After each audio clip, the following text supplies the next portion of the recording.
No, this is not just another pork loin dish. This is an amazing pork loin because we're going to hit it with two great flavors today.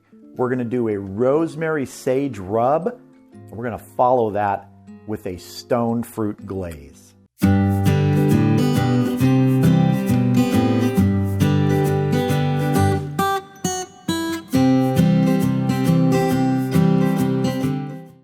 First thing we need to get ready so we can get this pork loin out on the Weber kettle is we need to get the glaze ready. And we're starting with 13 ounces of a mango peach preserve. Now, you don't have to use a mango peach preserve. You don't even have to use a stone fruit. If you want to change it up, pick your own favorite sort of preserves, strawberry, boysenberry, any sort of thing you want. Pork goes really great with lots of different fruit glazes. So to our 13 ounces of mango peach preserves, I'm going to add 3 tablespoons of apple cider vinegar and 3 tablespoons of soy sauce. We just want to thin this out, give it some extra flavor in here, and we're going to take our time mixing this so you don't slosh all those really liquidy ingredients out. Got to get it incorporated into those thicker preserves. And as it starts to incorporate, you can speed up a bit. Nice big chunks of peach and mango in here. Got to tell you, if you do like mango and you do like peach, this is really great. If you only like peach, use peach. Don't have to use mango, or use only mango.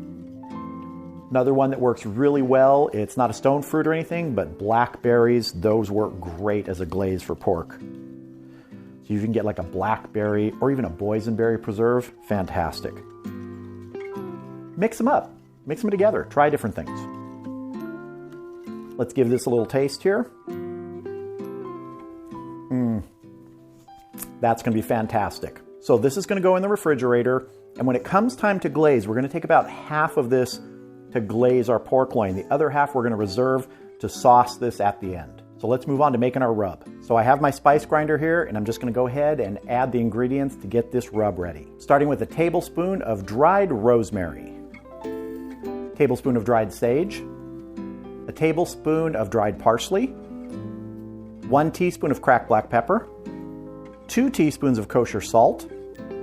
And I know I've said I like to keep rubs at 5 ingredients or less if possible, so you're not just overwhelming with different flavors, but I am going to add a 6th ingredient here. This is a half a teaspoon of some dried Aleppo peppers. If you can't get Aleppo peppers, you could use maybe a dark chili powder. Get my lid on. We're going to grind this up.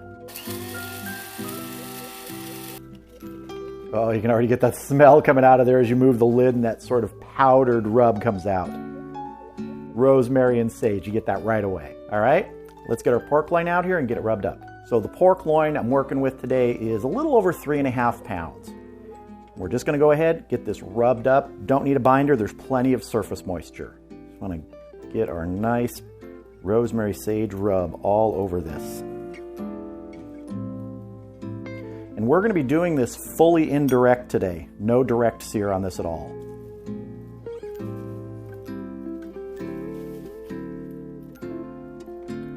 Good little bit of fat left here on the back. I don't like to take all the fat off a pork loin. Just like all cuts of pork like this, solid cuts, we're going to be taking this to 145 degrees internal today. That'll give us a nice level of doneness and a lot of juiciness. For the kettle today, the temperature I'm going to be shooting for is between 250 and 300 degrees. Anywhere in that range, I'll be happy. And we're going to be smoking this today with some applewood chunks. All right, that's looking good to me. Let's get it out to the Weber kettle.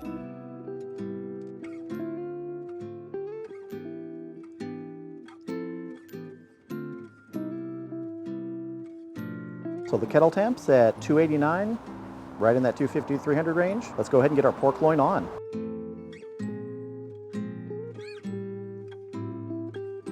Let's get some apple chunks on here. You notice I lit 1/2 of each basket. So this basket is going to burn this way. This basket over here is going to burn this way. All right, let's go ahead and get our lid on, get smoking.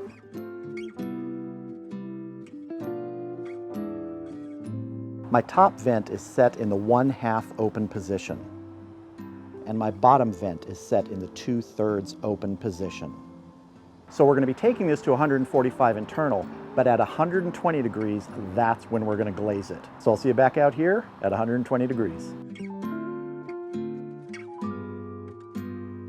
All right, we are at 120 degrees internal. Let's go ahead and glaze this pork loin.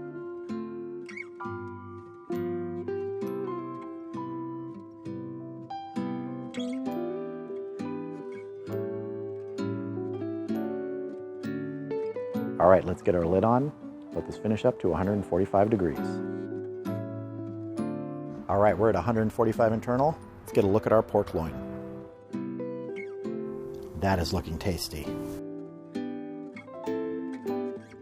Just want to do a quick confirmation temperature check here. 145 right there, we're looking good. All right, I'm gonna go ahead and get this pork loin off. We're gonna get it inside, let it rest, and then we're gonna have a taste. So here's our finished smoked Rosemary Sage Pork Loin with Stone Fruit Glaze. I just love it when a glaze really comes together on the surface. You can see it, even little pieces of the peach and the mango there. But really the test is once we cut in. So let's just go straight down the middle here.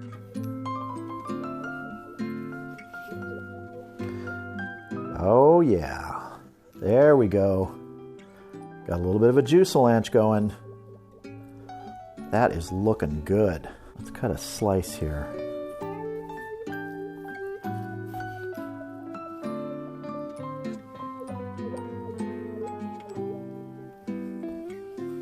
Again, if you take pork pieces like this, whole pork pieces, to that 145 degrees internal, which is considered safe, you're really gonna have a better chance of getting that juicy interior like this. I'm gonna transfer this to a different cutting board, and then we're gonna get some of that glaze on it.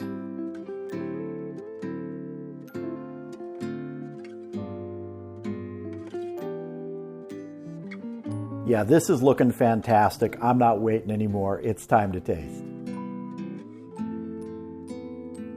So first I have just a piece right here without any of that stone fruit glaze on it. Maybe just a tiny bit that slipped in, but I want to get a taste of that meat first. I don't know what else to say, but tender, tender, tender, and juicy. If you hit that sweet spot with pork loin, you're really gonna have a hard time messing it up. It's the rest of the flavors you add which are gonna make it your own, but really hitting that temperature, that 145, is gonna deliver you a fantastic pork loin. That rosemary sage on the outside, I think is perfect. Some people would think that's really only for this time of year, for Thanksgiving, for Christmas, but I don't think so. I think you could have that flavor anytime, year round, and when you add to it the stone fruit glaze or any other sort of fruit glaze, which works so well with pork and especially a pork loin, this actually could be a nice summery dish with those fruits in there. Total cook time was about 1 hour and 15 minutes. And that was with the kettle at the upper range that I was shooting for, 250 to 300. It was around the 290 range most of the time. And pork loin does generally cook quicker, not a lot of fat inside. It's a leaner cut of meat. And that's why it's really important not to push it too far past that 145. Because I've found then you will start to lose some of that juiciness inside. And you don't want to do that. So if you're someone who maybe doesn't want turkey at Thanksgiving or around Christmas and you want to try something different, a pork loin with those flavors, that rosemary, that sage, is perfect for this time of year, really any time of year. And the glaze, honestly, it does turn it into a holiday meal. That is just outstanding.